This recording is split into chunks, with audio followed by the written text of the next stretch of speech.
People sometimes face situations that feel hopeless. How can people find assurance when their circumstances change? Genesis shows that even though Hagar and Ishmael's circumstances changed, God was still with them. It might be a revelation to some that the current conflict in the Middle East goes all the way back to these passages in Genesis. In particular, the heartrending conflict in Abraham and Sarah's family regarding their oldest son, Ishmael, born of Sarah's Egyptian handmaiden, Hagar, and Isaac, the long awaited son of promise. One of many practical applications can be made here is a call for peace among families, for we may never know how far our family disputes may travel or what long-term consequences may result. Further, we always need to be alert for God's voice and His guidance, to be obedient to Him when He speaks to us.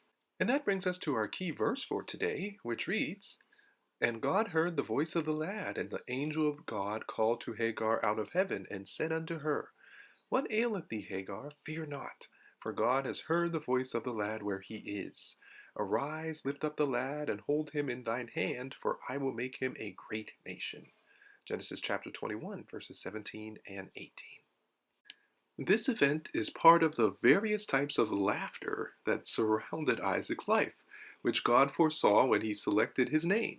Still, we aren't told exactly why Ishmael, who was 13 or 14 years older than Isaac, would act this way toward his baby brother. As Sarah previously had done with Hagar, she complains to Abraham once again to resolve the issue for her, this time by casting Hagar out. Abraham had previously told Sarah that since Hagar was her handmaiden, she was free to do with her as she pleased. This time, Sarah was asking her husband to cast out both Hagar and Ishmael, his son. A female servant serving as a surrogate mother, such as Hagar, was an accepted cultural practice of the day. According to this practice, Hagar should have been accorded the same privileges as a wife, privileges Sarah asked Abraham to ignore by sending her away. Sarah knows that she is the primary wife and her child is the one whom God has chosen, so she uses her power to expel any rivals.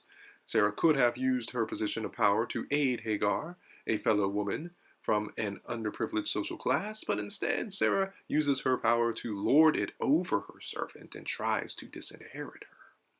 It must be remembered that while Sarah asked Abraham to cast Hagar and Ishmael out, his love for Ishmael would have stopped him from doing it had God not instructed him to do what Sarah asked. Hagar was comforted, not in response to her faith, but solely out of God's mercy and grace. God responds to the voice of Ishmael, demonstrating the reason for God naming the child as he did. God hears. God heard the cries of the child of flesh and responded with mercy.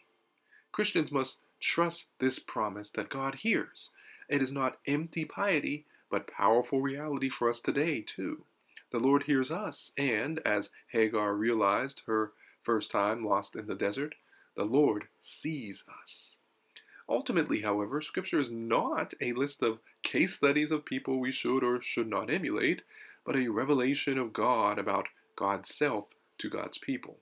More important than learning to be more faith-sided than Hagar, it is important to learn to be merciful and just like God.